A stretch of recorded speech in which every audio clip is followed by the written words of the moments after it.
나와 겸손하게 하리라. 구원함을 얻으리.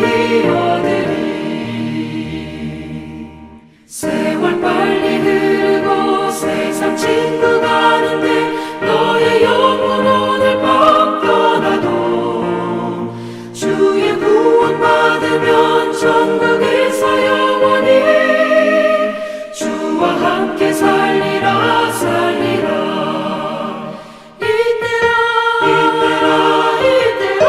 이때라 주의 긍휼 받을 때가 이때라. 지금 주께 나와 겸손하게 하리라. 구원함을 얻으리.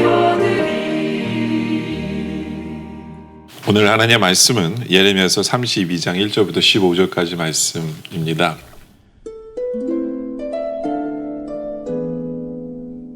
유다의 시드기야 왕 10째 해, 곧 느부갓네살 18째 해에 여호와의 말씀이 예레미야에게 임하니라. 그때 바벨론 군대는 예루살렘을 에워싸고 선지자 예레미야는 유다의 왕의 궁중에 있는 시위대 뜰에 갇혔으니 이는 그가 예언하기를 여호와의 말씀에 보라, 내가 이 성을 바벨론 왕의 손에 넘기리니 그가 차지할 것이며 유다 왕 시드기야는 갈대아인의 손에서 벗어나지 못하고 반드시 바벨론 왕의 손에 넘겨진 바 되리니 입이 입을 대하여 말하고 눈이 서로 볼 것이며 그가 시드기야를 바벨론으로 끌어가리니 시드기야는 내가 돌볼 때까지 거기에 있으리라. 여호와께서 이와 같이 말씀하시니라.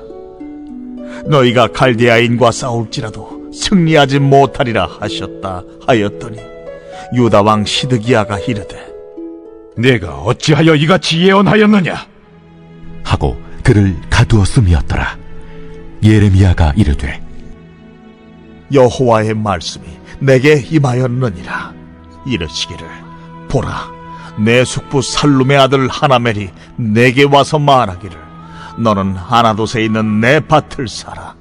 이 기업을 물을 권리가 내게 있느니라 하리라 하시더니 여호와의 말씀과 같이 나의 숙부의 아들 하나멜이 시위대 뜰한 나에게 와서 이르되 청하노니 너는 베냐민 땅 아나돗에 있는 나의 밭을 사라. 기업의 상속권이 내게 있고 물의 권리가 내게 있으니 너를 위하여 사라 하는지라. 내가 이것이 여호와의 말씀인 줄 알았으므로 내 숙부의 아들 하나멜의 아나돗에 있는 밭을 사는데 은 17세겔을 달아주되 증서를 써서 봉인하고 증인을 세우고 은을 저울에 달아주고 법과 규례대로 봉인하고 봉인하지 아니한 매매 증서를 내가 가지고 나의 숙부의 아들 하나멜과 매매 증서의 인친 증인 앞과 시위대 뜰에 앉아있는 유다 모든 사람 앞에서 그 매매 증서를 마세야의 손자 네리야의 아들 바룩에게 붙이며 그들의 앞에서 바룩에게 명령하여 이르되 만군의 여호와 이스라엘의 하나님께서 이와 같이 말씀하시기를 너는 이 증서 곧 봉인하고 봉인하지 않은 매매 증서를 가지고 토기에 담아 오랫동안 보존하게 하라. 만군의 여호와 이스라엘의 하나님께서 이와 같이 말씀하시니라. 사람이 이 땅에서 집과 밭과 포도원을 다시 사게 되리라 하셨다 하니라. 1절에 보면 역사적인 배경이 나오죠. 유다의 시드기야 왕 10째 곧 느부갓네살 18째 해에 여호와의 말씀이 예레미야에게 임하니라. 이제 얼마 남지 않았어요. 유다의 멸망이 얼마 남지 않은 때에 있던 일입니다. 그때 2절에 바벨론 군대는 예루살렘에 에워싸고 선지자 예레미야는 유다 왕의 궁중에 있는 시위대 뜰에 갇혀 있습니다. 왜 전쟁 중인데 한창 전쟁 중일 때 예레미야는 감옥에 갇혀 있었을까요? 그 이유가 3절부터 5절에 나오죠. 이는 그가 예언하기를 그 예언 때문입니다. 여호와의 말씀에 보라, 내가 이 성을 바벨론 왕의 손에 넘기리니 그가 차지할 것이며 유다 왕 시드기야는 갈대아인의 손에서 벗어나지 못하고 반드시 바벨론 왕의 손에 넘겨진 바 되리니 입이 입을 대하고 말하고 눈이 서로 볼 것이며 그가 시드기야를 바벨론으로 끌어가리니 시디기야는 내가 돌볼 때까지 거기에 있으리라. 여호와께서 이와 같이 말씀하시니라. 너희가 갈대아인과 싸울지라도 승리하지 못하리라 하셨다 하였더니 유다왕 시디기야가 이르되 내가 어찌하여 이같이 예언하였느냐 하고 그를 가두었습니다. 저 왜 가두었는지가 나오죠. 여러분들 옛날에는요 왕 앞에서 전쟁 중에 왕 앞에서 절대로 패배를 예언하지 않습니다. 이렇게 노골적으로 예언하지 않죠. 근데 예레미야는 노골적으로 정확하게 우리가 갈대아인 바벨론에게 이 전쟁에서 진다라는 것을 정확하게 얘기합니다. 진다라고 끝나는 것이 아니라 왕이 포로로 잡혀갈 것이다 라는 이야기까지 다 전합니다. 네. 근데 어떻게 이렇게까지 예레미야는 전할 수 있었을까요? 그 이유는 하나님의 말씀이기 때문에 그래요. 예레미야 선지자 사명은 하나님의 말씀을 제대로 선포하고 하나님의 말씀을 제대로 드러내는 것이 선지자의 사명이기 때문에 그렇습니다. 어쩔 때는 우리도 그럴 때가 필요하다라는 거죠. 하나님 말씀 앞에서는요, 우리가 다른 사람 듣기 좋게 변형시켜서 말씀을 전하지 말아야 될 때가 참 많습니다. 왜냐하면 하나님 말씀은 진리이기 때문에 죄는 죄예요. 특별히 개인 문제 같은 거 뭐 이런 부분에 있어서는 다수가 그냥 하나님의 말씀은 다수의 의견을 따라가는 게 아니거든요. 다수가 개인이 괜찮다고 얘기하고 뭐 세상의 법이 괜찮다고 얘기할지 몰라도 하나님 말씀이 이건 죄다 하면 우리는 죄라고 선포해야 되는 상황이 분명히 있습니다. 그렇죠? 우리는 분명하게 이것을 구별할 때가 있어야 돼요. 사도 바울은 그런 얘기를 하죠. 갈라디아에서 내가 사람을 좋게 하랴 아니면 하나님을 좋게 하랴. 그렇죠? 우리가 사람을 기쁘게 하려고 사람이 듣기 좋은 말을 하는 것이 아니라 하나님을 기쁘시게 해야 된다라는 것을 기억해야 합니다. 항상 하나님의 말씀은요 제대로 선포가 되어져야 합니다. 어쩔 때는 그것이 심판의 말씀이고 어쩔 때는 그것이 회개의 말씀일지라도 우리는 하나님의 말씀을 제대로 선포해야 되고 또 우리가 말씀을 받는 자세도 마찬가지예요. 하나님의 말씀을 받는 자세도 1.1획 틀림없이 그 말씀을 제대로 받아야 돼요. 내가 듣기 좋게 해석해서도 안 되고요. 내가 듣기 좋은 말만 들어서도 안 되고 듣기를 원해서도 안 되고 우리의 소원은 하나님이 나에게 정확히 무슨 말씀을 하고 계시는지에 대한 그것을 제대로 듣기를 소원하는 그것이 나의 감정을 상하고 나의 자존심을 상하고 나를 기분 나쁘게 할지 몰라도 우리는 하나님의 말씀을 제대로 들을 수 있는 그런 자세가 제대로 전하고 제대로 들을 수 있는 그런 자세가 우리에게 있기를 원합니다. 시드기야도 마찬가지예요. 말씀을 제대로 듣는 자세가 있었다면 아마 시드기야는 바로 항복했으면 눈이 뽑히는 일까지는 없었을 거예요. 근데 시드기야는 끝까지 저항하다가 지고 포로로 잡히고 심하게 상해서 포로로 잡혀가기까지 합니다. 그러니까 내 귀세에 거스릴지라도 말씀을 들을 줄 아는 귀가 있었다면 그렇지 않았을 텐데 라는 것을 우리가 생각할 수 있죠. 그리고 감옥에 있는데 6절에 보니까 예레미야 이르되 여호와의 말씀이 내게 임하였느니라 이르시기를 감옥에 있는데 또 하나님의 말씀이 또 예레미야에게 주십니다. 여러분들 우리가 하나님의 말씀을 한 번 받는 걸로 끝나는 게 아니잖아요. 그리고 내 상황이 너무너무 힘든 상황 속에서도 하나님이 계속해서 우리에게 말씀 주시는 하나님이기 때문에 우리는 계속해서 우리의 귀가 열리기를 소원하고 열려 있어야 돼요. 하나님께서 계속해서 우리에게 어떤 말씀을 주실까? 전쟁에서 진다 이걸로 끝나는 게 아니에요. 또 하나님께서 말씀을 계속 주세요. 그러니까 계속해서 말씀을 받을 준비가 되어지는 것이 우리의 사명이고 우리의 자세여야 한다라는 거죠. 근데 하나님이 이 말씀 주시는 내용이 참 희한한 말씀을 주세요. 그게 뭐냐면 7절에 보라 내 숙부 살롬의 아들 하나멜이 내게 와서 말하기를 너는 아나돗에 있는 내 밭을 사라. 이 기업을 물을 권리가 내게 있느니라 하리라 하시니. 그러니까 그 친척이 하나멜이 와서 자기 땅을 예레미야에게 사라고 얘기한다는 거예요. 아마 전쟁 때문에 이 기근 때문에 먹을 게 없었나 보죠. 그러다 보니까 하나님 주신 기업을 팔아야 되는 때가 온 거예요. 근데 아무나한테는 못 팔거든요. 이건 친족에게만 팔아요. 기업을 물을 자에게만 파는데 하필이면 하나멜의 기업 물을 자가 예레미야였어요. 그러니까 예레미야에게 와서 이 밭을 사라고 감옥에 갇혀있는 예레미야에게 와서 얘기할 것이다 라고 얘기한 거죠. 근데 생각해 보세요. 예레미야는 다 알고 있어요. 이제 전쟁으로 이스라엘의 온 땅이, 유다의 온 땅이 바벨론에게 넘어갈 걸 알고 있어요. 넘어갈 걸 알고 있음에도 불구하고 그 땅을 사라고 오는 거예요. 그러니까 일반적인 상식으로는 절대로 안 사죠. 망할 걸 알고 있는데 그걸 왜 삽니까? 그렇잖아요. 또 포로로 다 잡혀갈 건데 왜 사요? 그 땅이 무슨 소용이 있어요? 근데 하나님 뭐라 그러시냐면 그 땅을 사라는 거예요. 그 땅을 사라. 그래서 9절에 보면 내 숙부 아들 하나멜의 아나돗에 있는 밭을 사는데 은 17세겔을 달아줍니다. 예. 하나님 사라 그러니까 샀어요. 이해는 못하지만 샀어요.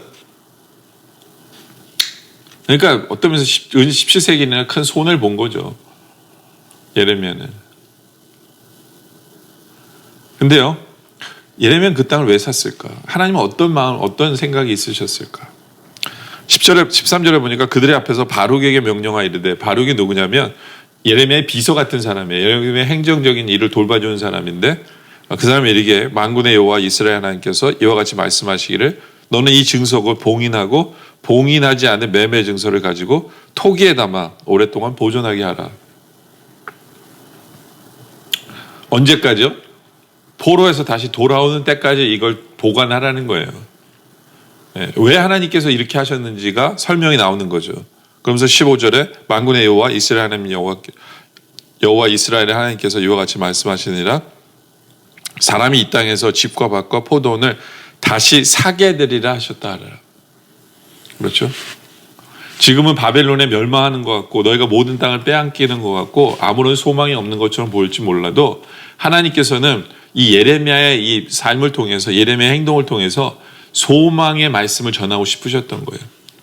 다른 사람에게 소망의 상징을 보여주고 싶은 거였어요. 그건 뭐냐? 멸망으로 끝나는 게 아니라는 거죠. 다시 돌아와 이 땅이 너희 땅이 되고 사고 팔 수 있는 땅이 되고 이 땅에서 열매를 맺게 되고 이 땅에서 먹고 살게 되고 이 땅이 너희 땅이 될 것이다 라고 하나님께서 온 이스라엘 백성들에게 주시는 말씀이었어요. 그 소망의 말씀을 전하고 있는 것이거든요. 여러분들 우리는 항상 하나님 말씀에 귀를 기울여야 합니다.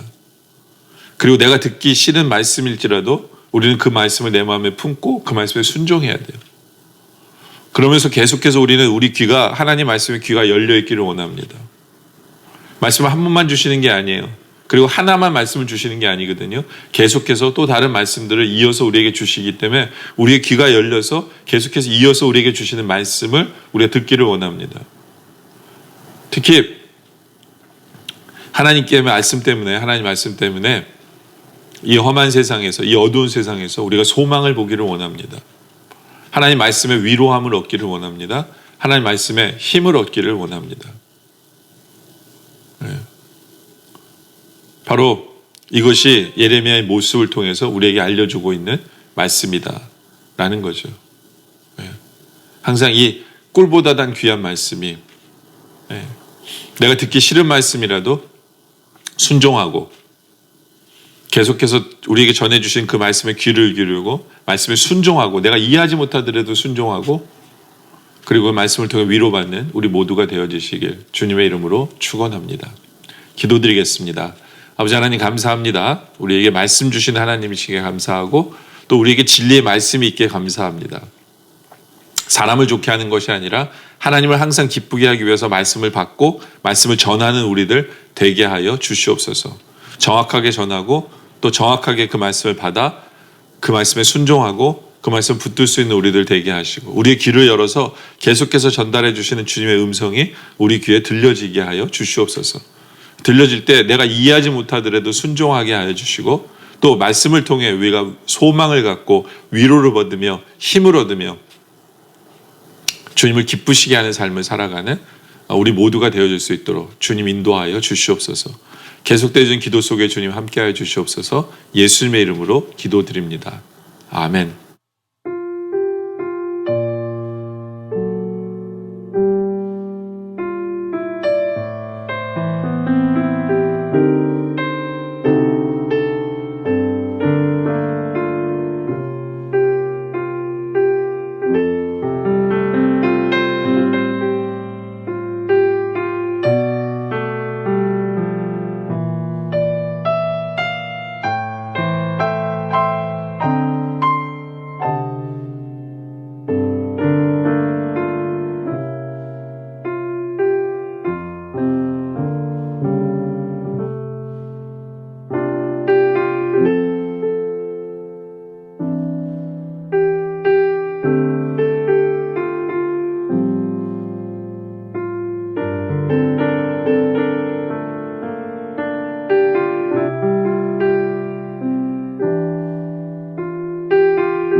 주